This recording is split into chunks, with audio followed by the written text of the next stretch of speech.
The Manchester Man by Mrs. George Linnaeus Banks. Chapter 17. In the Warehouse. Mutability is the epitaph of worlds. Change alone is changeless. People drop out of the history of a life as of a land, though their work or their influence remains. A passing word may suffice to dismiss such from our pages. The Reverend John Gresswell had been taken by death from the Chetham College schoolroom before more than half the term of Jabez Clegg's pupillage had run. Dr. Stone's resignation of his librarianship followed closely on his discovery of the half-drowned boy on the dairy steps. After a long engagement with a young lady who refused many eligible offers and withstood much parental persuasion for his sake, he, the curate of St. John's Church, accepted the first vacant living in the gift of the college, whereof he was fellow.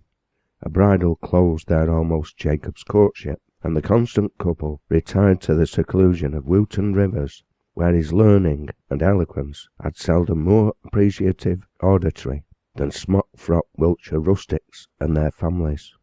About the same time, or not long after, old Brooks was missed from the pack-horse and the ringer-bells and the apple-tree and the Sun Inn.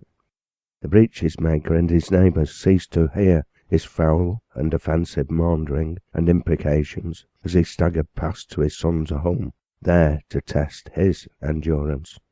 He had gone home to his mother earth, sober and silent for evermore, and Parson Brooks, left to his books and his pigeons, sent in his resignation, and the grammar school knew him no more as a master.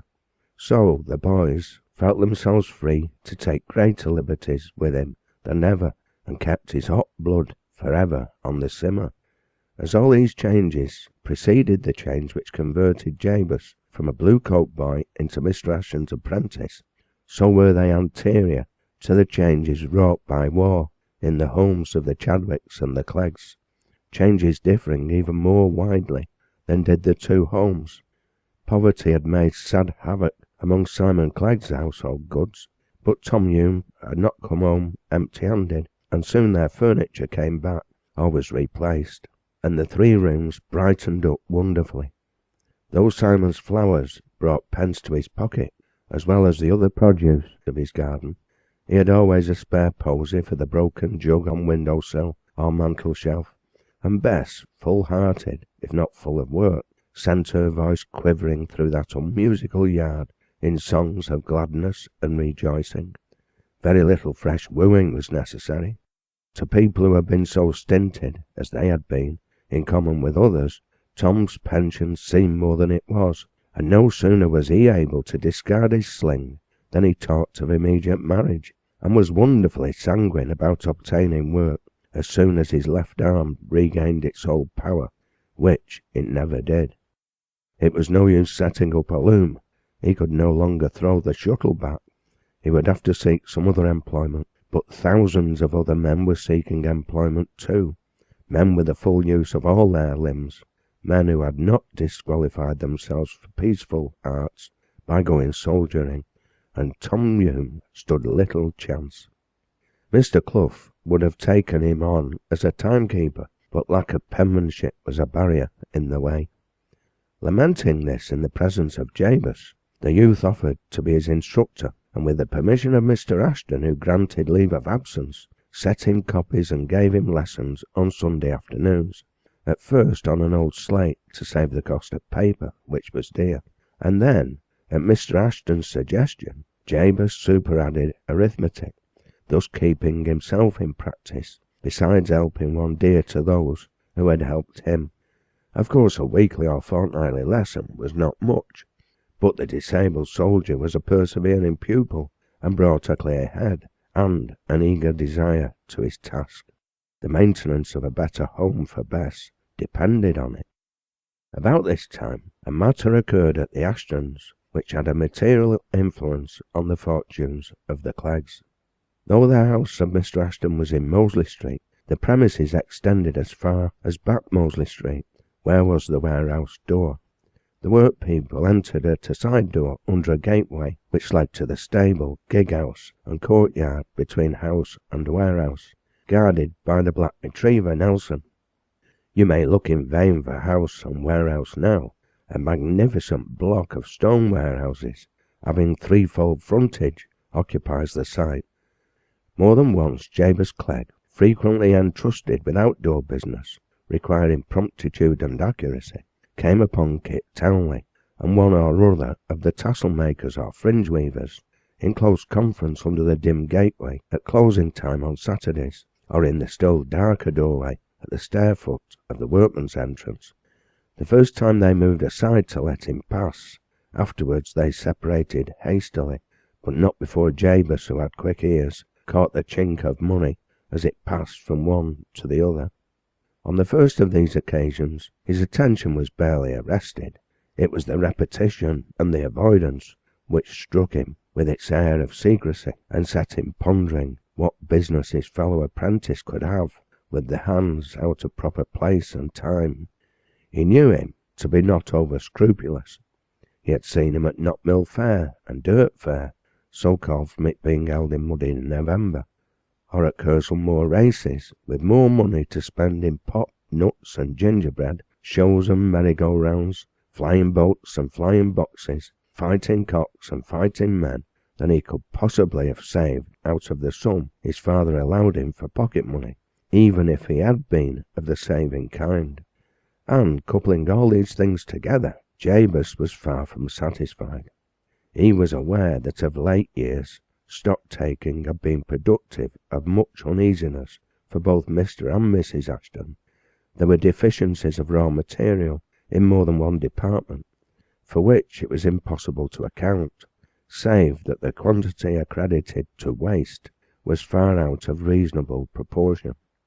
Mr. Ashton, suspecting systematic peculation or embezzlement, of which many masters were complaining, had privately communicated with Joseph Nadin, the deputy constable, a gnarled graff from Bow Street, who bore the official character of extraordinary vigilance and smartness. He was supposed to set a watch on workpeople and others, but nothing came to light. Perhaps he was too busy manufacturing political offences or hunting down imagined political offenders to look after the interests of private manufacturers. Sure it is that silk, worsted, webs and gingham, once gone, were not to be traced. Jabez was also aware that a shade rested on the establishment of which he was an item, and felt that it behoved him to clear it away for his own sake, if possible.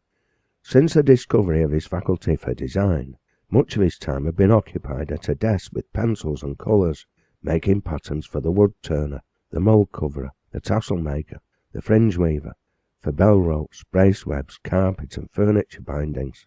And although some of these things admitted but of little variety, there was plenty found for him to do. This was well pleasing enough to Jabez, but the college officials, who never lost sight of the boys they apprentice, demurred. His indentures provided that he should learn smallware manufacturing in all its branches, and pattern designing, if part and parcel, was only one branch. Mr. Ashton was too just not to assent, and Jabez went to his active employment again. But he had a love for his new art, and an interest in his master's interest, which prompted him to say, "If it would be all the same to you, sir, I could draw patterns before breakfast, or in the dinner hour, or in an evening, if Kezia had someone else to wait on her." The inevitable snuff-box came out. Mr. Ashton's head went first on one side, then on the other, as he took a long pinch before he answered. "No, my lad, it won't be all the same to me, nor to you either," he said at length, and Jabez began to look rueful. "You're a lad of uncommon parts, and I'm willing enough to find them employment. But if you work extra hours, apprentice or no apprentice, you must have extra pay. So you see, Jabez, it won't be the same to either of us. You shall have the little room at the end of the lobby to yourself, and there you may earn all you can for your own friends and for me." "Oh, thank you, master," interjected Jabez, his thoughts flying at once to the old yard in Long Millgate. and let Kezia wait upon herself, if there are no other idle folk about," concluded Mr. Ashton, and the business was settled. This was about the time Jabez first began to suspect Kit Townley of unfair dealing, and being once more in frequent contact with him in the warehouse, he could not shut his eyes or his ears. Kit was then assistant putter out in the fringe and tassel department, counted out the moulds, weighed out silk and worsted, and called out the quantities each hand took away for a young booking clerk to enter. Jabez was still in the brace and umbrella room, but there was a wide door of communication between the two, and he had frequently to pass through the former with finished goods for the ware and showrooms on the lower floors, and had to go cautiously past the large scale, lest he should tilt the beam with his ungainly burdens. Now and then it occurred to him that the bulk of silk or worsted in the scale was large in proportion to the weight, as called out by Kit Townley, and once he was moved to say, "Is that balance true, or have you made a mistake, Townley?" "Mind your own business, Clegg, and don't hinder mine. Nortail's the scales, and I know better than make mistakes." "Well, I only thought," persisted Jabez. "I wish you'd think and keep those umbrellas clear of the beam. You're always thrutching past with great loads on your shoulder when I'm weighing out," interrupted Kit testily, and Jabez held his peace. But if he went on his way quietly, he was equally observant, and saw the same thing happen again too often to be the result of accident. Moreover, from the window of the little room where he had a broad desk for designing, he saw Kit meet the same men and women stealthily after hours under the opposite gateway. "Kit," said he one night, when they went to their attic, "what do you meet Jackson, Bradley and Mary Taylor under the gateway for so often?" Kit, arrested with his warehouse jacket half on and half off, asked sharply, "Who says I meet them under the gateway?" "I say so. I have seen you myself." "And what if you have?" Kit retorted snappishly. "There's no harm in saying a civil word to poor folk that I know of." "No harm if that were all," returned Jabez seriously, sitting down on the edge of his truckle bed to take off his blue worsted stockings, knitted by himself. "But I have seen them give you money." "And what of that, you blue-coat spy? If they're kind enough to call at old Mother Clue's shop for toffee and humbugs for me, and give me the change back, what's that to you?" he blustered, coming up to Jabez with a defiant air. "I know you've a sweet tooth, Townley," replied Jabez, unmoved, "but I fear nothing half so good as Mrs. Clue's toffee takes you there so stealthily." "Perhaps, Mr. Wiseacre, you know my business better than I do myself," returned Kit, bold as brass, though he did begin to feel qualmish. "Perhaps I do, for I suspect you of double dealing, and I know what the end of that must be, and I warn you that I cannot stand by and see our good master robbed. I should be as bad as you if I did." Townley, enraged, struck at him, and there was a scuffle in the dark, the bit of candle in their horn lantern having burnt out. Kezia, who slept in the adjoining attic, rated them soundly the next morning for the disturbance they'd made, threatening to tell Mrs. Ashton. Had she done so, inquiry would have followed.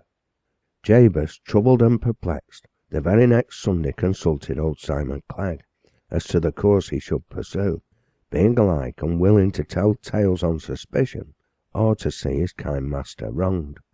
Lad," quoth Simon, rubbing down his knees as he sat, "I've many a time been in just such a strait atween two, but I always steered my course by yon big book, and thou mun do t' same. Thou munna think what thou likes, or what thou dunna like, but thou mun do reet, choose what comes or goes. It isna reet to steal, and to look on and consent to a thief is to be a thief. Thy first duty's to thy God, and thy next to thy parents, if there had any, and thy next to thy maister. Thou's given a chap fair warning, and if he wunna tak it, the fault's none o' thine."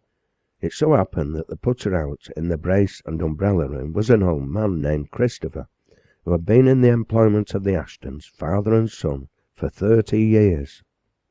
He professed to be very pious and very conscientious, but lamented that increasing years brought with it many ailments and infirmities, such, for instance, as headaches, dizziness, sudden weakness of the limbs, and attacks of spasms, for the cure of which he kept a bottle of peppermint in a corner cupboard. It was into this room Augusta used to come dancing, to coax old Christopher out of bits of waste leather and other odds and ends, for which only a child could find use. She was fond of cutting and snipping, and, with an eye to his own advantage, the cunning old fellow had taught her how to use the stamps, so that she might amuse herself by helping him. Then he bespoke her compassion for his aches and pains, and often, on holiday afternoons, was troubled with one or other ailment, which a pull at the bottle and a nap on the bundles of leather or gingham alone could relieve. If Miss Augusta would be so obleeging and so kind as to stamp out a few tabs or straps for him, or count out umbrella ferrules or wheels or handles for him, and she, full of the superabundant energy of youth, did it, nothing loath, though, as her own years increased, and with them her ability to help, came a sharp sense that old Christopher was a hypocrite. Knowledge she confided to Jabez one day, when the sanctimonious putter-out was resting his aching head and uncertain legs as usual, and, in order to convince Jabez, she drew a bottle of gin, not peppermint, from under a pile of white kid. Jabez too had been sorry for the old fellow, and often added a good part of Christopher's work to his own to relieve him. It was this fact which brought both Christophers to book. The old camp was so grievously afflicted on the Monday afternoon that Jabez, seeing him quite incapable of doing his work properly, he was putting out umbrellas, undertook to do it for him, though it was no business of his, and so Mrs. Ashton would have told him had she been there. He measured off what he knew to be sufficient gingham for 24 umbrellas, a workwoman standing by him waiting, and was about to cut off the length when the woman arrested his hand. "You forget it waste, me lad. Master Christopher always allows for waste." He looked at the woman, aware there could be no waste in cutting umbrella gores. She winked at him. "Oh," said Jabez, conscious he was learning something not down in his indentures. "And how much does he allow?" "About 1.5 yards, the dozen," she replied. "And how do you contrive to waste it?" Jabez asked. She winked again. But you're a young yardy. You'd best ask Master Christopher that." "I think I'd best ask Mrs. Ashton that, if she's in the warehouse," rejoined he, sending his scissors through the gingham at the proper place. "You'd better not, or you would cut off your nose to spite your own face." And the woman nodded her head knowingly. "T'other prentice knows what waste means if that dunna. A many's bright shilling it's put in his breeches pocket, me lad." "Oh, that's it, is it?" said Jabez, whilst he was counting over the already bundled up whalebone sticks, etc., to complete the umbrella fittings. "As our mistress would say, we may live and learn." He found the whalebone, ferrules, handles, leathers, wheels were all in excess. An extra umbrella might be made from the superabundant materials. Thereupon he wakened Christopher to do his own work, simply remarking that he thought the bundles of sticks, etc., had been miscounted. "Oh no, Clegg, they're all right. We're obliged to put in more for fear some on 'em should split in macking up," said old Christopher cunningly, as if for his information. Jabez took no further notice then, but shouldering a great bundle of large umbrellas, carried them through the fringe room, and there noticed that despite the caution he had given, his fellow apprentice was dexterously manipulating silk and scales to falsify the weights he called out. Chapter 18. Easter Monday. That evening Jabez, a clear-eyed, open-browed youth, in his 17th year, upright, well-knit, and firmly built for his age, knocked at the parlour door, after Miss Augusta had been sent to bed. There was some trouble on his countenance, as though he was bent on an errand utterly repugnant to him. He was truly sorry to be the means, however remotely, of bringing disgrace on both an old man and a young one, but Simon had led him to the conclusion that if there was little honour in turning informer, there would be absolute dishonesty in keeping silence whilst he saw his master robbed. Yet he hesitated, and lingered with his hand on the handle of the door, after the clear voice of Mr. Ashton had twice invited him to come in. Mr. Ashton therefore opened the door, and saw Jabez with a design for a bell-rope tassel in his hand. "Well, Jabez, what is it? Something special you have to show us?" "No, sir, I only brought this lest any of the servants should be curious about my errand here." Mrs. Ashton, who was reading a romance from Mrs. Edge's circulating library in King Street, lifted up her head at this, and Jabez came in, closing the door. "Then what is the errand which needs such precaution?" asked Mr. Ashton, resuming his seat and looking up at the clear face of Jabez. "I think, sir," and he laid an emphasis on the think, "I have found out how you are being robbed, and who it is that robs you." "You what?" exclaimed Mr. Ashton, placing his hand on the elbows of his chair and bending forward inquiringly. Jabez repeated his statement, adding, "I think, sir, some of your putters-out and work-people are in league to defraud you." Out came Mr. Ashton's snuff-box, down went Mrs. Ashton's romance, whilst Jabez told succinctly how his suspicions had been first aroused, and how they had been confirmed that day. "I did not tell my suspicions to Christopher, sir, thinking I had best not interfere, or put them on their guard, until I had spoken to you. I feared lest I should defeat your plans," said Jabez modestly. "Just so, Jabez, just so.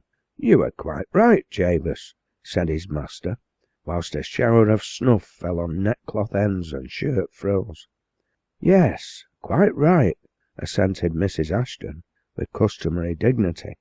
"A still tongue shows a wise head, but we seldom see an old head on such young shoulders." No active steps were taken for a few days, but Mrs. Ashton was in the warehouse and doubly observant, and Mr. Ashton was also on the alert. They saw enough to convince them that Jabez was correct, and acting on first impulses, Nadine was again communicated with. From the window of Jabez Clegg's little room, Kit Townley was seen to receive payment from a fringe weaver for his share of the spoil, and then Nadine, who knew all about it quite well enough before, followed up the clue to a waste dealer's, who bought at his own price work-people's waste, that is, warp, weft, silk, etc., remaining after work was completed, and found tradespeople willing enough to repurchase, well knowing that commodities so varied and so far below market value were not honestly come by. Nadine, big and blustering, when there was nothing to be gained by silence, was for hauling the whole lot off to prison. The two Kits, the waste dealer, and sundry work-people, and the criminal code was a very terrible dispensation then. But Mr. Ashton was more merciful. He was for milder measures.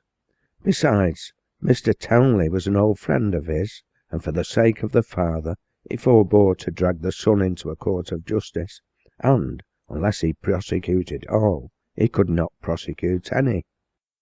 The sight of Nadine and his rough men in their red-cuffed, red-collared brown coats, with their staves and handcuffs ready for use, was sufficiently terrifying. The distress of old Mr. Townley was painful to witness. As for Kit himself, he seemed less conscious of his guilt than ashamed of being found out, openly declaring that he did no more than was customary, and no more than old Christopher, who had led him into it, had done for years. That old hypocrite went down on his knees, with many whining protestations of his innocence, but finding proof too strong, he made a clean breast of it. and on learning that through the generosity of his employer he was about to escape prosecution, which would have led to transportation, he begged piteously to be allowed to retain the situation he had held for so many years. "No, Kit," said Mrs. Ashton, "there is no rogue like an old rogue. You have not only robbed us yourself, but taught others the trick. Think well you have escaped the New Bailey." The New Bailey was the Manchester and Salford prison. At that period, the constable who apprehended a criminal received a bonus on each conviction, called blood money, so large a proportion of felons were executed, and Nadin, gruff and uncourteous, even to his superiors, was disposed to resist Mr. Ashton's amiable interference with the course of justice. A liberal ducture from the elder Mr. Townley's well-stocked purse was potent to allay his zeal. His runners were dismissed, and his friend the waste-dealer had a longer lease. The clearance of rogues paved the way for honest men, besides suggesting measures to prevent like embezzlement in future. The Ashtons rightly thought that the best way to reward Jabez was to serve his friends. A situation as putter out to the weavers was offered to Tom Hume, Mr. Ashton having had his eye on him for some time, and old Simon, being sent for, went home delighted with commendations of Jabez, and the consciousness that the only barrier to Bessie's marriage was now removed, and that through the foundling's instrumentality. The only bar, that is, save the double fees of Lent, and the ill luck supposed to follow a couple united during the penitential 40 days. Tom put up the banns, however, and Easter Monday was chosen as the day of days for the ceremony. Tom Hume's parents had been married on an Easter Monday, Simon had been tied to his wife on an Easter Monday, Jabez had been made a blue-coat boy on an Easter Monday, and apprenticed on an Easter Monday. It was consequently an anniversary to be observed and respected. Early marriages prevail amongst the class made early self-dependent by earning their own living. Malc Cooper had long been a grandfather, Molly and his 3 eldest boys having been married and settled. A brisk young butcher coming to the tannery with hides had met Martha, the other girl, bearing her father's dinner, and been so taken with her sharp, active gait and saucy answers that he proposed to transfer her to his shop beyond Ancoats Lane Canal Bridge, and to make his offer more palatable, suggested an amalgamation of the 2 households, and to take the youngest lad, Matthew, aged 14, as his apprentice. So ardent and promising a lover was not to be despised. Martha did not say no, and Matt, beginning to stoop in the shoulders, rejoiced at the prospective haven for his declining years. It was arranged that they should be married along with Bess and Tom Hume, and so Matthew Cooper went with the Cleggs to church, not as a gallant bridegroom, but, more suitably, to give away a bride. And now, how shall I describe the scene at the old church on Easter Monday, to convey anything like an idea to modern readers, unacquainted with the locality, the period, and the habits of the people?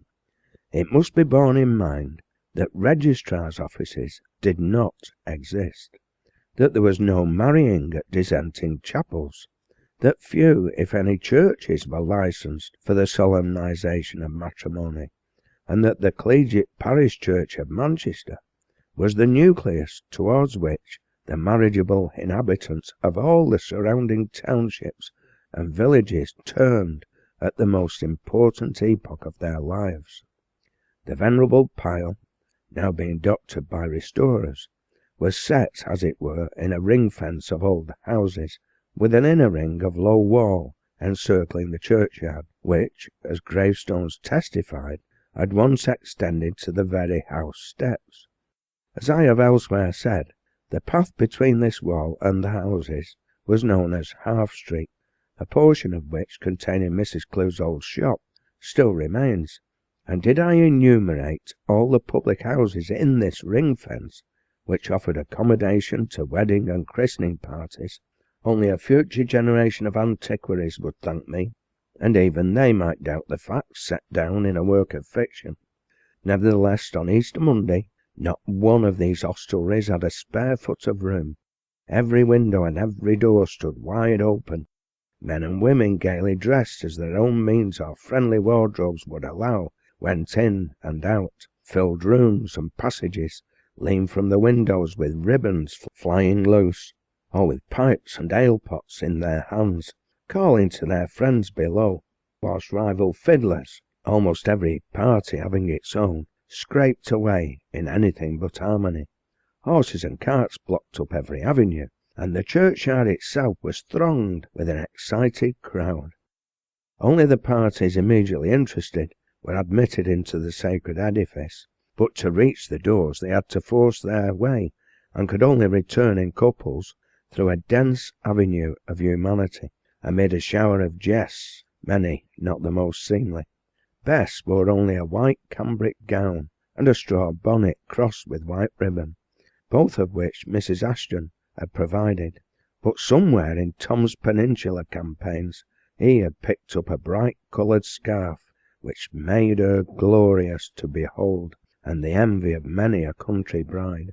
His old uniform had been kept for the occasion, and they looked grand together, but the quiet content on Bess's face was better than the grandeur.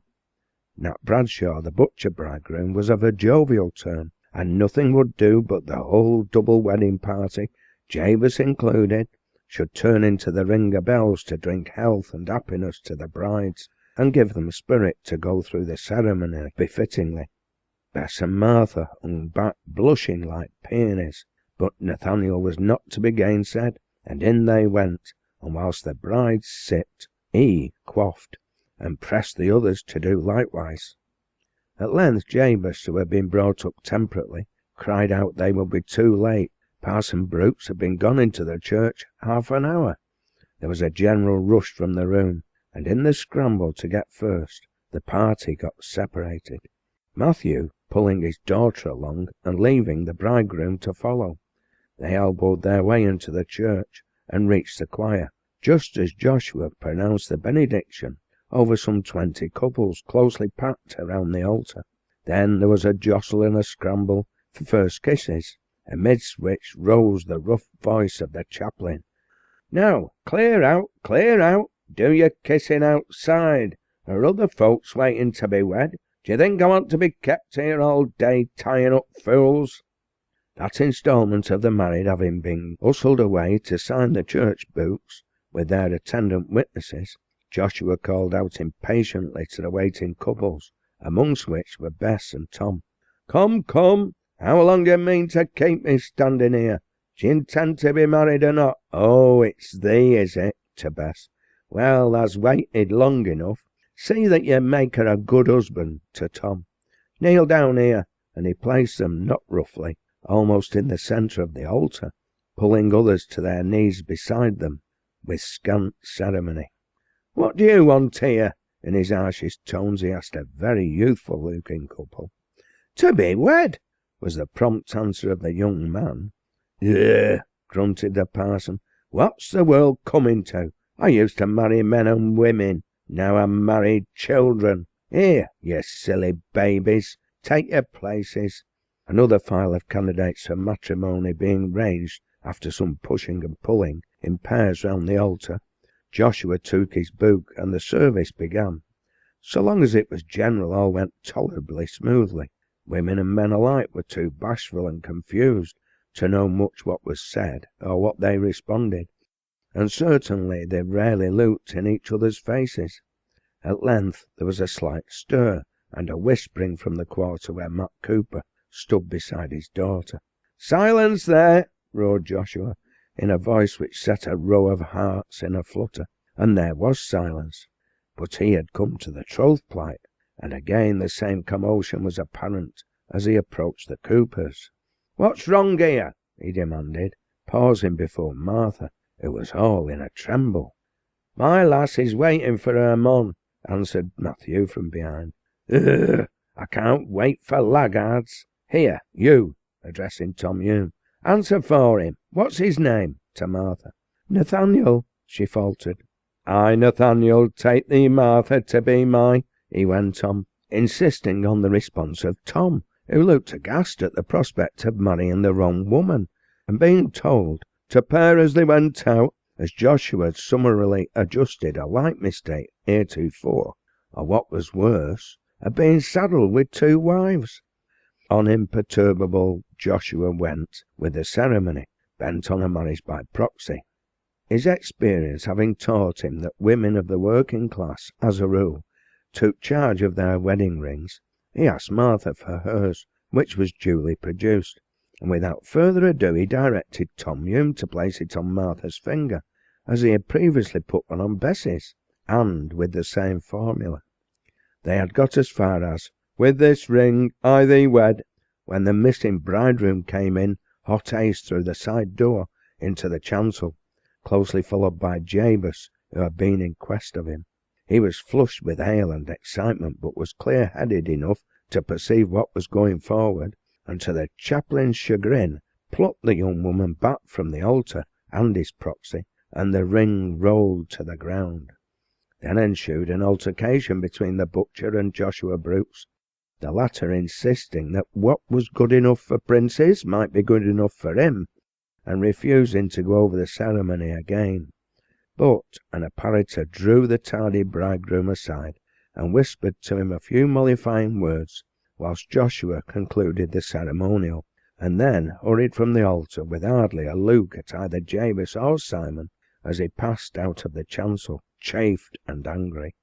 Another clergyman took his place, and in the next group Nat Bradshaw and the half-married Martha took theirs. The lost ring had a substitute provided by the clerk for such emergencies, and this time they were as surely married as Bess and Tom had been. Jabez had found the truant bridegroom at the Ring of Bells, oblivious of the flight of time or of his party. The story having got wind, there was a general rush in their direction. "His mum were too late to be wed. Take care the wife hasn't 2 husbands. Who's getting 2 husbands already? See there's tied up gradely, lass. Thou'rt a pratty feller," and much more which might have provoked a man less good-humoured in his cooks. As it was, the new brides clung to their husbands, half afraid of those noisy demonstrations, and were not sorry to get clear of the crowd and thread their way to Ancoats Lane, where the thriving butcher, assisted by Mrs. Ashton, Mrs. Clews, and Mrs. Clough, had prepared a dinner which bore no proportion to the shortcomings of everyday fare. Chapter 19. Peterloo. People had been naturally sanguine that the conclusion of peace would inaugurate prosperity, that commerce would flourish with the flourish of pens on the parchments of a treaty. But the war had been of too long continuance, too universal, too destructive of life and property and crops. When grounds lie untilled for years, when swords reap harvests that should have been left for the sickle, when cattle are slaughtered wholesale for unproductive soldiery or for lack of provender, when orchards and vineyards which have taken years to mature are given to the flames, there can be no sudden readjustment of commercial matters. Food products are the staple of trade, which is only a system of exchange facilitated by coin and paper. What could a food-producing continent, downtrod by the iron hoof of war, have to offer in exchange for our textile fabrics and hardware? Trade could not revive until there was food to sustain it, yet the mass of the people in 1816, still further impoverished by a deficient home harvest, imputed the evil to defective legislation and the exclusion of foreign corn, save at famine prices, and discontent became universal. Strangely enough, the agricultural districts, which the Corn Laws were supposed to protect, were the first to cry out against them and to break out into riot. Not Manchester, Oldham, Nottingham, and the manufacturing centres. This year closed on a popular demand for parliamentary reform, but not a riotous one. Sunday schools had created readers on humble hearths, and William Cobbett supplied them with books and pamphlets bearing on their own rights and wrongs.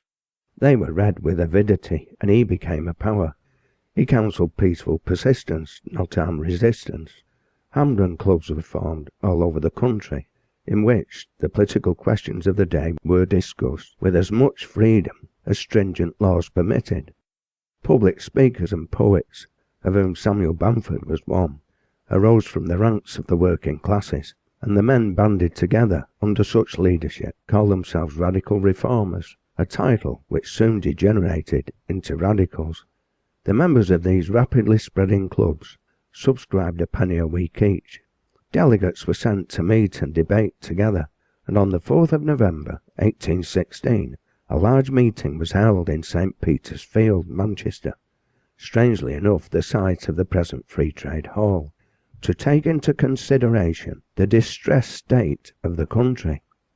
Other meetings were held by the reformers and their delegates, and on the 13th of January 1817 their political opponents held a counter-meeting to consider the necessity of adopting measures for the maintenance of the public peace. For certainly the meeting of large masses of disaffected people, however peacefully disposed in the outset and individually, becomes threatening in the aggregate. No one cares much for a grain of gunpowder, but mass the grains into pounds and the pounds into tons, and there is certainly need of precaution in dealing with it. Amongst the precautionary measures deemed necessary for the protection of the peace and the suppression of seditious meetings were the suspension of the Habeas Corpus Act and the enrolment of the Manchester and Cheshire Yeomanry Cavalry under the command of Sir T.J. Trafford, Lawrence Aspinall, Ben Trevis and John Walmsley joining the corps. On the 24th of March, since known as Blanket Monday, a large number of men assembled in St. Peter's Field with blankets upon their shoulders, with the openly expressed design of walking to London to lay their grievances before George, the Prince Regent, in person. The blankets were intended for coverlets on the wayside beds. Mother Earth alone was spread for them. The meeting was dispersed by military, the newly formed yeomanry distinguishing themselves by trapping a number of the blanketeers who had prematurely set out and who had not got farther than Stockport.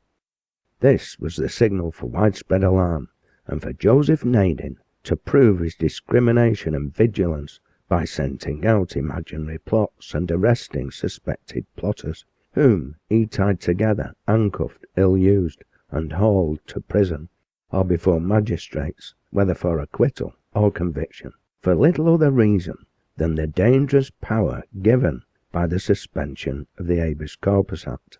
He was a big, blustering, overbearing fellow, with a large grizzled head, closely set on strong broad shoulders, with overhanging brows drawn close, and a sallow skin, and his officious zeal in arresting such persons as Samuel Bamford, the weaver poet, Thomas Walker, and the amateur actors he had earlier laid hands on at a public house in Ancoats Lane, laying to their charge plots which had their origin in his own brain, did more to embitter the people against their rulers than those dust-blinded rulers suspected. The radical agitation reached its climax in 1819, when our friend Jabez was a well-formed, well-favoured young man of 20, high in the estimation of his master and mistress. Popular rights had found a fresh champion in Henry Hunt, the son of a well-descended Wiltshire yeoman, a man of gentlemanlike bearing and attire, agreeable features, mobile in expression, and dull grey eyes which lit like fiery stars when, in the fervour of his speech, his soul shone out of them. A Raitor Hunt, as he was ironically dubbed by those who loved him not, was the very man to move the people as he himself was moved. His energy and fervid eloquence carried his hearers with him, and as he was wont to lash himself to a fury which streaked his pale eyes with blood and forced them forward in their sockets, no wonder the Manchester magnates were afraid of his influence on the multitude, or that the Prince Regent should issue a proclamation against seditious meetings, handwritings, or the military drilling of the populace, then carried on with so fervid an orator to inflame them. When Henry Hunt made a public entry into Manchester, and attended the theatre the same evening, a disturbance ensued. He was expelled, and the next evening the theatre was closed to preserve the peace. Then a watch and ward, composed of the chief inhabitants, was established. A meeting called by the radicals was prohibited, but that did not deter the calling of another on St. Peter's Field on the 16th of August, when a couple of large wagons were boarded over to serve as temporary hustings, whence Raytor Hunt from the midst of his friends might address the assembled multitude. Augusta Ashton had just passed her 15th birthday. She was slim, graceful, and tall beyond her age, and was surpassing lovely. She was still under Mrs. Broadbent's care, and went to school that morning as usual. Other meetings had passed off quietly, and no apprehension of disorder being entertained until long after 9 o'clock. About that hour the people began to assemble from all quarters on the open ground near St. Peter's Church. Not bloodthirsty roughs, but men, women, and children drawn thither for a sight of a holiday spectacle. True, of the collective 80,000, though there were many thousands of earnest thinking men who went to grapple with important questions, yet no such mighty gathering could be without its leaven of savagery and mischief. But those who went from the mills and the workshops, the hills and the valleys around Manchester, walking in procession with bugles playing and gay banners flying, though they might look haggard, pinched, and careworn, made no attempt to look deplorable or excite compassion. They wore their Sunday suits and clean neckties, and by the side of fustian and corduroy walked the coloured prints and stuffs of wives and sweethearts who went as for a gala day to break the dull monotony of their lives and to serve as a guarantee of peaceable intention. Such at least was the main body marshalled in Middleton by stalwart, stout-hearted Samuel Bamford, which passed in marching order 5 abreast, down Newton Lane through Oldham Street, skirted the Infirmary Gardens, and proceeded along Mosley Street, each leader with a sprig of peaceful laurel in his hat. Women and little ones preceded them or ran on the footway, singing, dancing, shouting gleefully in the bright sunshine, as at any other pageant to which the music of the bugle gave life and spirit, and waving flags gave colour. Such too were the bands which, with banners and music, fell in with them on their route, and together parted the dense multitude as a wedge on their way to the decorated platform. Thence Samuel Bamford observed that other leaders had been less temperate. There were to be seen black banners and placards inscribed with seditious mottos and emblems, caps of liberty, skull and crossbones, bread or blood, liberty or death, equal representation or death, this last with an obverse of clasped hands and heart, and the one word love, but all of the same funereal black and white. But ere he could well note or deplore this, the scattered bands struck up God Save the King and Rule Britannia. Deafening shouts rent the air, and Henry Hunt, drawn in an open barouche by white horses, made his way slowly to the hustings, amidst the enthusiastic cheering of the multitude. And Mrs. Files, arrayed in white with a cap of liberty on her head and a red cap borne on a pole before her, sat on the box seat. It is said she had been hoisted there from the crowd. Be that as it may, she paid dearly for her temerity before the day was out. Barely had Henry Hunt ascended the platform, taken off his white hat, and begun to address his attentive auditory, when there was a startling cry. "The soldiers are upon us!" And the 15th Hussars, galloping around a corner, came with their spare jackets flying loose, their sabres drawn, and threw themselves, men and horse, upon the closely packed mass without a note of warning. All had been preconcerted, pre-arranged. From the early morning, magistrates had been sitting in conclave at the Star Inn, and there Hugh Burley, a cotton spinner, that is, a mill owner, was said to have regaled too freely the officers and men of his yeomanry corps, so soon to be let loose on the swinish multitude, as they called them. A cordon of military and yeomanry had been drawn round St. Peter's Field like a horde of wolves round a flock of sheep.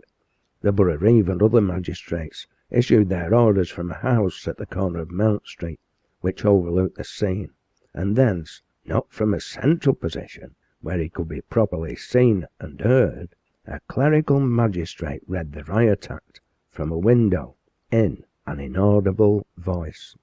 Then Nadin, the cowardly bully, having a warrant to apprehend the ringleaders, although he had a line of constables thence to the hustings, declared he dare not serve it without the support of the military. His plea was heard, and thus, through the blindness, the incapacity, the cowardice, or the self-importance of this one man, soldiery hardened in the battlefield, yeomanry fired with drink, were let loose like barbarians on a closely wedged mass of unarmed people, and one of the most atrocious massacres in history was the result. Amid the shouts and shrieks of men and women, cries of "Shame! Shame! Break! Break! They are killing them in front! Break! Break!"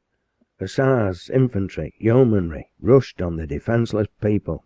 They were sabred, stabbed, shot, pressed down, trampled down by horse and infantry, and in less than 10 minutes the actual field was cleared of all but mounds of dead and dying, severed limbs, torn garments, pools of blood, pawing steeds, and panting heroes. Men and maidens, mothers and babes, had been butchered by their own countrymen for no crime. Hunt had been taken. Bamford had escaped to be arrested afterwards, and Mrs. Files, hanging suspended by a nail in the platform which had caught her white dress, was slashed across her exposed body by one of the brave cavalry. But the butchery and the panic had spread from the deserted Akeldama over the whole town, and ere long the roar of cannon began to add its thunder to the terrors of the day, as the first shrieking fugitives rushed for their lives down Mosley Street, with the Manchester and Cheshire yeomanry in swift pursuit. Mrs. Ashton, for the first time, alarmed for the safety of Augusta, hurried through the warehouse in search of Mr. Ashton, who was nowhere to be found. On the stairs she met Jabez, in a state of equal excitement. "Miss Augusta, is she at school? Had I not better?" "Oh, yes, run, run!" cried the mother, anticipating him. "Go through the back streets and take her to her aunt's. It is not safe to bring her home." He was gone before she concluded. His master's daughter was the very light of his young eyes. From Back Mosley Street he tore down Root Street and Meal Street into Fountain Street, across Market Street, already in a ferment, and onward down High Street without a pause. By good fortune he met the young girl and a schoolfellow on their usual homeward route at the corner of Church Street, almost afraid to proceed. The distant firing had so scared them. This way, Miss Ashton!" was his impetuous cry as he hurried them from the main thoroughfare, into which a stream of terror-stricken people was flowing, through by-streets and a private entry, to the back door of Mr. Chadwick's house, which they found unfastened, and then he thanked God in his heart of hearts that she at least was safe. Upstairs rushed Augusta, followed by her young friend, in search of her aunt and cousin, whom she found in the drawing-room in a state of the greatest trepidation and alarm. Dolly, a stout woman-servant, had gone to Fountain Street, as was her custom, to assist her paralysed master home to dinner. From the windows, meanwhile, they had seen men, women, and children flying along, hatless, bonnetless, shoeless, their clothes rent, their faces livid and ghastly, cut and bleeding, shrieking in pain and terror as they ran or dropped in the path of pursuing troopers, and their hearts throbbed wildly with affright as they pictured the helpless old man caught in that whirlpool of horror and destruction, with only a woman's arm to protect him. "Jabez will go and meet them," cried Augusta. "He is below." "Jabez!" exclaimed Ellen, starting to her feet, her white face flushed for a brief moment. "Oh, no, no!" But without waiting to hear her cousin's exclamation or to note her change of colour, Augusta had run downstairs to Jabez, waiting in the long kitchen, and communicated her aunt's fears to him. Personal danger was unthought of when Augusta Ashton pointed to needful service, The lobby door closed after him with a bang before she had well explained her wishes, and when Augusta reappeared in the drawing-room, Ellen Chadwick's head was stretched from the window, watching the sturdy young man stem the onrushing tide of humanity, the only one in all that crowd with his face turned towards the danger from which the rest fled in desperation. The sights and sounds that met her eyes and ears were terrible. Gashed faces and maimed limbs, appeals and imprecations mingled with the roar of a surging crowd, the dropping fire of musketry, the coarse shouts of the yeomanry, drunk with wine and blood. As her fearful eyes followed Jabez, a man rushed past whose hand had been chopped off at the wrist. With the remaining hand he held his hat to catch the vital stream which gushed from the bleeding stump, and as he ran he cried, "Blood for blood! Blood for blood!" in a tone which made her shudder. Faint and sick she drew back her head, but open apprehension for her dear father, and secret fear for the apprentice who had gone so readily to pilot him through that surging human sea, caused her to look forth once more. Augusta and her friend, with blanched cheeks and lips, were also at the window, fascinated, as it were, with that which chilled them. Jabez turned the corner into Piccadilly, where one or two good brick houses had been converted into shops, without lowering the floors or removing the original palisades, which enclosed bold flights of steps, leading to doors with respectable shop windows on each side. A confectioner of some standing named Mabbott occupied the second of these. He and his neighbours were hurriedly putting up their shutters, as Jabez, crushing his way through the thickening crowd, saw Molly and Mr. Chadwick jammed up against the palisades. A young mounted yeomanry officer, in all his pride of blue and silver, brandishing his sabre, urging his unwilling steed upon them and shouting, "Move on, you rebels, move on, or I'll cut you down."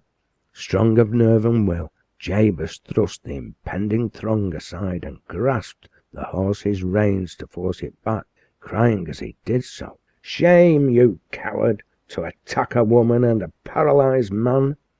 "Come in here quick, Mr. Chadwick," cried Mr. Mabbott at that instant, opening his closed gate and drawing the feeble gentleman and his attendant within, as the sabre, raised either to terrify or strike the old man, came down on the outstretched arm of Jabez, gashing it frightfully. Another of the corps, riding past, with his eyes full upon them, stopped his horse at the gallop, as if to interpose, but he was too late. "My God, Aspinall, what have you done?" he exclaimed, and throwing his own reins over the palisade, he dismounted hastily, caught at Jabez, who had staggered back, and drew him too within the iron screen, and helped him also into the confectioner's, as the other, with a derisive laugh which ill became his handsome face, turned at a hand gallop up Oldham Street, where he overtook a confrere, and with him sneered at that soft-hearted Ben Travis. Ellen and Augusta had not lost sight of Jabez many minutes, when two of the Manchester yeomanry, their dripping sabres flashing in the August sun, wheeled their panting chargers round and rode, heedless of the shrinking wretches beneath their hoofs, across the footway, and made the brute beasts rear and plunge against the area rails. "Shut your windows, or we'll fire upon you!" they shouted. Nothing daunted, Ellen called back indignantly, "John Walmsley, I'm ashamed of you!" Not sober enough to distinguish friends from foes, again the pair launched their threat. "Shut the windows, or we fire!" and Ellen, seeing pistols advance, drew the window down, Mrs. Chadwick, in much trepidation, closing the other. "Who was that handsome officer with John?" asked Augusta, as they drew back. "He's a perfect Adonis." Augusta dipped surreptitiously into Mrs. Edge's novels at times, and a handsome man in uniform was, of course, a hero in her eyes. "Oh, Augusta, how can you talk of handsome officers at such a fearful time?" remonstrated Ellen. "I think them hideous, every one." "But who is he? Do you know him?" she asked, even through the tears drawn by the scenes she beheld. "Oh, yes, Know him, yes. He's a friend of John Walmsley. He's too wild to please either Charlotte or me. Oh, mother, I do wish father had come home." And Ellen turned a worried look towards Mrs. Chadwick, whose rigid face and clasped hands betrayed the anxiety which kept her silent. Augusta, though not naturally void of feeling, longed to know more of the handsome yeomanry officer who had so captivated her young fancy. But that was not the season for such inquiries, and she was conscious of it. "Hark! What is that?" burst from Mrs. Chadwick some half-hour later, as the sound of feet was heard from below, and Ellen, rushing to the stairs, came back followed by her father, leaning on the arm of a big, muscular man in the blue and silver uniform of the yeomanry cavalry, a red cord down his pantaloons, Hessian boots, and, to make assurance sure, M.Y.C. upon the shako which his height compelled him to doff ere he entered the doorway. "Where is Jabez Clegg?" faltered Ellen, as she pressed to her father's side, led him to his chair, and placed his cushions to his liking, Augusta bringing a buffet on which to rest his foot. The stalwart young fellow's eyes followed the attentive daughter as he answered, "We have left Jabez Clegg at Mr. Mabbott's, Miss Chadwick," with an inclination of his head. "He was afraid you would be anxious for your father's safety, and I offered to see Mr. Chadwick home in his stead." Ellen's black eyes expanded questioning, and Mrs. Chadwick's mild voice, in accents indicative of some fear, asked, "I hope not of necessity, sir." "Well, yes, madam, and I must hasten back. He's received a sabre cut." "Oh, dear!" Ben Travis, for he it was, darted forward to catch Ellen Chadwick, just as he had previously caught Jabez at Mabbott's gate. Aspinall's sabre had wounded two instead of one. Ellen Chadwick, who that day had seen what sabre cuts meant, had fainted. Ben Travis bore her to the sofa. Mr. Chadwick pulled the bell rope. Augusta ran for water. Mrs. Chadwick called for vinegar and burnt feathers. And in the midst of the commotion, Mr. Ashton burst into the room in a state of excitement very foreign to his nature, which was tolerably easy-going. "Thank God, Augusta, you are here!" he exclaimed. "Your mother is almost distracted about you. Why, what is the matter with Ellen? The whole world seems gone mad to-day, or hell has set its demons loose. I've just seen our friend Captain Hindley's horse take fright in Mosley Street at the firing, and dash with him against those half-built houses at the corner of Stable Street.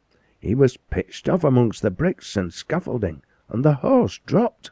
Old Simon Clegg happened to be there, and he helped me and another to raise Hindley, who had fared better than his horse, for it was stone dead, and he is only badly hurt." He had gone on talking, though hardly anyone had listened to him.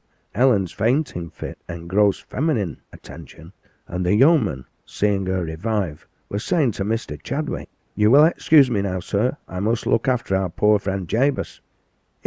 What? Jabez? You don't mean to say anything has happened to Jabez Clegg?" exclaimed Mr. Ashton, pausing in the act of drawing forth his snuff-box.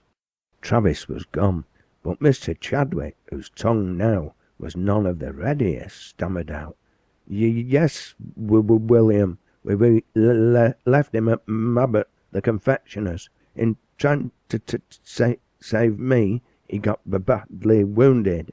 I'm very sorry, for he is a noble young man. The wretches! I'd almost as soon they'd wounded me. Stay here, Augusta." And with that Mr. Ashton was off after Ben Travis. The main streets were unsafe, so he also took the back way and across back Piccadilly to Mr. Mabbott's with a celerity scarcely to have been expected, for he was not a young man, but his apprentice had won upon him not only by his integrity and business qualifications, but by his manifest interest in the family he served, especially the daughter. Let me not be misunderstood. Augusta was the cynosure of Mr. Ashton's eyes. The homage of the apprentice to the schoolgirl he estimated as the homage of an apprentice merely, and was gratified thereby, but his imagination never travelled beyond. He found Jabez on a chintz-covered couch in Mr. Mabbott's sitting-room, his arm bound tightly with a towel, through which the blood would force its way. He was pale and exhausted from excessive hemorrhage, but seemed more concerned about the fate of the multitude outside than for his own. Ben Travis, discovering that no one had dared to venture in quest of a doctor, threw himself across his horse, which he found where he had left it, and was off up Mosley Street and thence back to Piccadilly, intent on bringing either Dr. Hull or Dr. Hardy. His uniform was a protection, and so the doctors told him, Dr. Hardy plainly saying that black cloth was not plate armour, and that his friend, whosoever he might be, must wait until the tumult had somewhat subsided. But Jabez was only a couple of hours without attention. There were hundreds wounded that day, who had to skulk into holes and corners to hide themselves in their agony as best they might, afraid of seeking surgical aid, lest Nadin and his myrmidons should pounce upon them and haul them to prison as rebels.